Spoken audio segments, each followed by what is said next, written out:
ajalnya sama Allah dicabut. Apa haknya untuk dia kalau Allah Ta'ala mencabut ajalnya? Bismillahirrahmanirrahim. Alhamdulillahirabbil alamin. Hamdan katsiran wassalatu wassalamu ala man arsalahu basyiran wa nadhira wa ala alihi at-tahirin wa ashabihi at-tayyibin. Amma ba'du. Di malam ini Al-Fakir usikum wa nafsi bitaqwallah faqad fazal muttaqun. Saya menasihati lebih-lebih pada diri sendiri akan menerangkan tentang keutamaan ilmu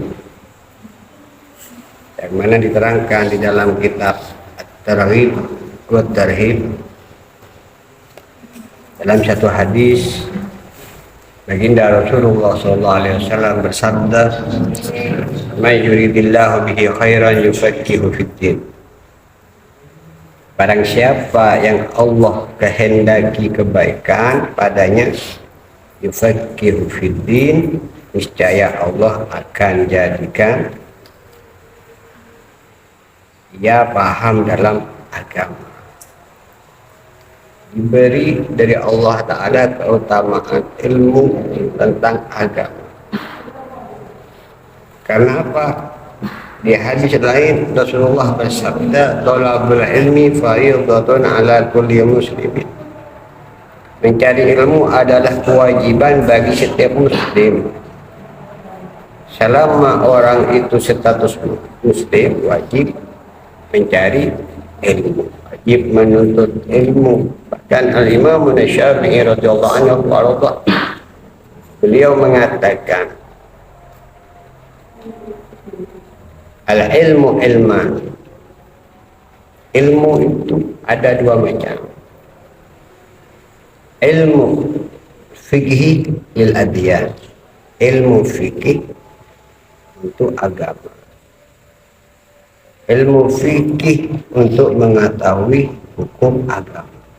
Ilmu tibbi lil abdan, ilmu tentang kedokteran, kebaikan untuk kesehatan.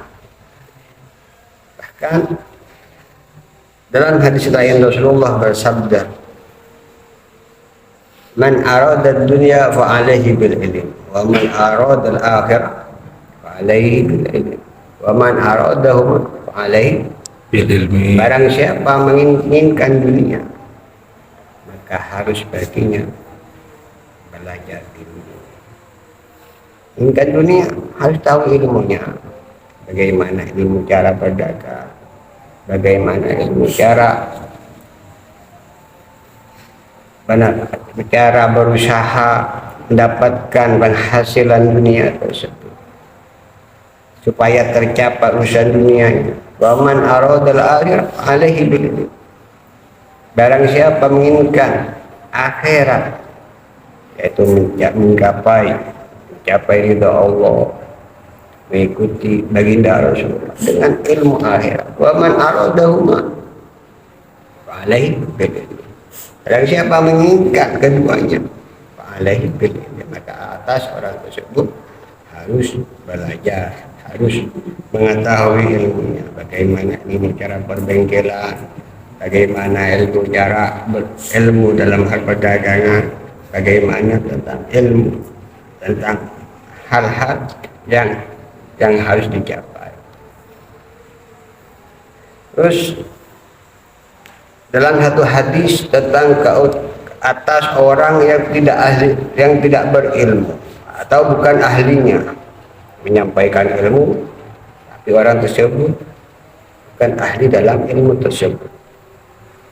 Fawadhi'ul ilmi inda ghairi ahli kamukallidul khanaziril jawhar wal lu'lu'a wal dhahab. Fawadhi'ul ilmi, dan orang meletakkan ilmu inda ghairi ahlihi, bukan pada ahlinya, kamu kallidil khanaziril jauharah wal lu'lu' wal dhahab, seperti seorang yang mengkalungkan mutiara, intan dan emas ke leher seekor babi percuma. Emas mahal harganya, permata mahal harganya, intan mahal harganya, tapi percuma. Sebab apa? Dia menyampaikan benar. Seperti halnya orang sakit gigi, ya sakit gigi pergi ke dokter. Dokter apa? Dokter hamil, dokter kandungan. Saya sakit gigi, tapi ke dokter kandungan kan tempatnya. Apa yang diperiksa? Terus seperti halnya orang mengkalungkan nasi kalung ke seekor babi, dia percuma. Terus apa keutamaan ilmu tersebut bagi orang yang menuntut ilmu sampai pertengahan dia belajar ilmu? Allah Ta'ala mencabut ajalnya. Dalam satu hadis Rasulullah SAW bersabda, "Man ja'ahu ajaluhu wa huwa yatlubul ilma." Barang siapa yang kedatangan ajal wa huwa yatlubul ilma, sedang ia masih menuntut ilmu, dia belajar ilmu agama, pertengahan dia belajar, ajalnya sama Allah dicabut. Apa haknya untuk dia kalau Allah Ta'ala mencabut ajalnya? Apa hasil atau anugerah Allah yang Allah berikan kepada orang tersebut jika orang tersebut mencari ilmu? Laki Allah wa lam yakun bainahu wa bainan nabiyyina illa darajatun nubuwah. Maka ia akan bertemu dengan Allah wa lam yakun bainahu wa bainan nabiyyina illa darajatan nubuwah. Maka dia akan bertemu dengan Allah dan tidak ada jarak antara dia dan di antara para nabi kecuali satu derajat. Artinya apa makna hadis tersebut? Artinya seseorang tersebut akan diberi pangkat kedudukan serupa dengan para nabi. Lebih-lebih dia tuh memahami segala bidang ilmu. Kan satu hadis Rasulullah pernah bersabda tentang orang yang ahli ilmu, pakar ilmu agama. Rasulullah pernah bersabda, ulama ummati kal anbiya bani Israil. Ulamanya umatku seperti para nabi Bani Israil. Saking mulianya Allah, saking mulianya kedudukannya para ulamanya Rasulullah Sallallahu Alaihi Wasallam. Satu ketika ada orang bermimpi Imam Ghazali, Hujjatul Islam yang ma'ruf, yang sangat dikenal di kalangan orang ahli sufi, di kalangan orang ahli filosofi, yaitu Imam Ghazali. Satu orang bermimpi. Satu ketika Imam Ghazali bertemu dengan Nabi Musa. Di saat itu juga Nabi Musa iskal, ada hal yang tergantung di hatinya tentang makna hadis Rasulullah, ulama umatku seperti para nabi Bani Israel. Maka beliau bersabda, Rasulullah, bagaimana pendapat antum tentang ulamanya? Antum seperti ulamanya, seperti para nabi Bani Israel. Maka Rasulullah memanggil Imam Ghazali, ya Ghazali, hada ulama umat, ini salah satu ulamanya umat. Maka berkata Nabi Musa, ya fulan ya syekh, masmuku, siapa nama antum? Ismi Muhammad bin Muhammad Al-Ghazali. Bertanya lagi Nabi Allah Musa alaihissalam kepada Imam Ghazali, wahai syekh, wahai ulamanya Nabi Muhammad, saya akan bertanya, saya akan menanyakan nama anda. Kenapa anda menyebut nama saya Muhammad, anaknya Kiai Muhammad? cucunya Kiai Muhammad, sampai disebut Ghazali, disebut desanya atau daerahnya yang kelahirannya begitu. Terus Nabi Al-Imam Ghazali berpamit kepada Rasulullah, "Hai Rasulullah, minta izin kepada Rasulullah, wahai Rasul, saya ingin menanyakan kepada Nabi Musa, wahai Nabi Musa, bagaimana ketika Allah bertanya pada engkau, wahai Musa, apa yang engkau pegang Musa? Apa yang engkau jawab wahai Nabi Musa kepada Allah? Wahai Musa, apa yang engkau pegang? Ini tongkat saya ya Rabb, untuk saya mengembala kambing, untuk saya berpergian, untuk saya berjalan. Sedangkan Allah Ta'ala Maha Tahu." Maka tuntaslah jawaban tersebut dan mengakui dengan hadis yang dibawakan baginda Rasulullah SAW tentang keutamaannya ilmu dan tentang keutamaannya orang yang ahli ilmu. Itu para ulama radhiyallahu anhum wa ardah wa nafa'ana bihi fid dini wad dunya wal akhirah, amin Allahumma. Seterusnya baginda Rasulullah SAW bersabda dalam satu hadis, "Ad-dunya mal'unatun mal'unun ma fiha illa dzikrullah wa ma walahu wa 'aliman wa muta'alliman." Terlaknat apa yang ada di dalamnya kecuali illa dzikrullah, kecuali zikir kepada Allah, wa ma walahu, amalan mendekatkan kepada Allah Subhanahu wa taala, wa aliman wa muta'alliman, termasuk orang yang alim dan orang yang belajar. Ini telah dikatakan dalam satu kitab yang dikatakan oleh Ibnu Rajab Al-Hambali. Beliau menjelaskan makna hadis di atas, "Ad-dunya mal'unun mal'unatun ma fiha dzikrullah, ma fiha illa dzikrullah aw 'aliman muta'alliman." Nah, hadis "Fad-dunya wa kullu ma fiha mal'unah ay mab'idah anillah." Dunia dan seisinya itu bukan tempat untuk mendekatkan diri, hanya urusan dunia saja, tanpa diiringi dengan ilmu. Li'annaha tusghilu anhu illa ilman nafi' ad-dalu 'ala Allah. Kecuali dunia yang tidak tercela bila mana orang tersebut belajar ilmu yang menggiring dirinya mendekatkan diri kepada Allah. An-nafi' ad-dal 'ala Allah. Itu kata Imam Ibnu Rajab Al-Hambali di dalam kitab Jami' Ulum wal Hikam. Wa ala ma'rifatihi wa talabu qurbihi wa ridah. Dan termasuk dunia yang tidak tercela yaitu belajar ilmu untuk mendekatkan kepadanya dan mendapat ridhonya.